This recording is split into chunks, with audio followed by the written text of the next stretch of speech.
What's your assessment of this game? I mean, in preseason, any game you want to win, right? But I think in preseason, it's important to look at the bigger picture. I think we did a lot of good things. The effort level was high. I think that's the most important thing. No one kind of said, "Oh, this is an exhibition game. I'm going to back off, or I'm going to take it easy, or just go through the motions." And I think we worked hard. We had some good chances. Gave them a couple of great A's that they buried on, but that's kind of to be expected. There's going to be some systems breakdowns. So. Yeah, it was tough in the first 5 to 7 minutes, just trying to find the legs. It's been a while since everyone's played in an official game, so that first 5 minutes, expected to feel that way. The legs were a little rubbery, trying to find your rhythm.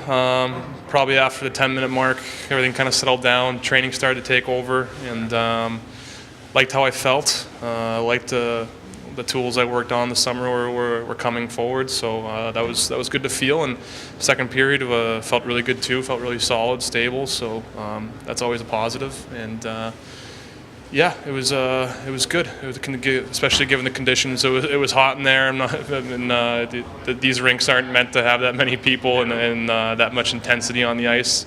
Ice was a little rough, but it was still a great venue and good training. It's obviously first preseason game, so you got a lot of guys, a little bit of nerves, a little jitter, so it's nice to get out there, and we did a lot of positive things tonight, so a lot to build on, and a lot of good we can take out of this one. Looks like the chemistry that you have with Matt Duchene has extended from last year into this. You felt very comfortable, I'm guessing, playing most of the night with Matt.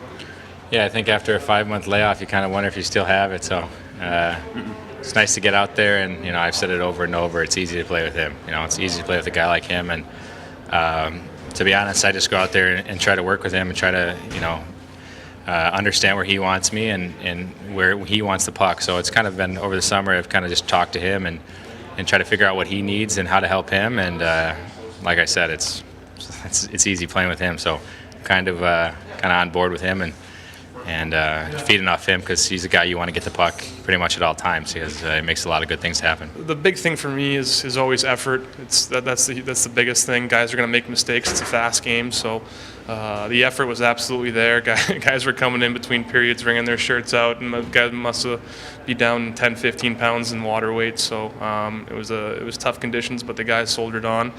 I thought we did a great job defensively, and we threw a lot of pucks on the net, just couldn't get a couple to go. So offensively, defensively, I think as a whole, a lot of positives to take from this, and I'm sure we're going to see a lot more in video tomorrow. Maybe an unfair question, but you were in a situation a few years ago where you were the young guy, and we were asking veterans to assess some of the young guys' games in preseason. How about you? Can you offer an assessment of some of the young players that you saw on your team tonight? Yeah, obviously you're not going to single out one of them, because I think, as everyone knows, we have a huge group of talent, a huge group of young guys where there's a lot of guys that can make it, and I think that's awesome for them. I came in 2 years ago with the same coach, and Guy's pretty much said the same thing this year. If you want it, go out and take it. So that's all you ask for as a young guy. And for me, I don't try to talk too much to him, because I'm only a couple years into the league, but I give him as much advice as I can, because I've been through the same thing as them. I think a guy like Formington is the biggest example. It's like me, he kind of skates and does the things. He obviously was a little younger when I got in, or compared to when I got in, but I'm just trying to help him out as much as I can, and great group of guys and great people, so it's easy to be around them. Ryan, how important is it to have that internal competition or internal push? Yeah, I think it's huge. When, like you said, 2 years ago when I was trying to make it, there's a lot of guys fighting for spots, so it helps you grow. It helps you as a person, whether you don't make it this year or whether it's next year. These guys are 19, 20 years old, so I know it seems like the end of the world if they don't make it this year, but they're really young. I came in at 22, 23, so they have a lot of time, and it's great to see how far they are already at 19 years old. So I think we have a special group, and we're going to be good for a long time.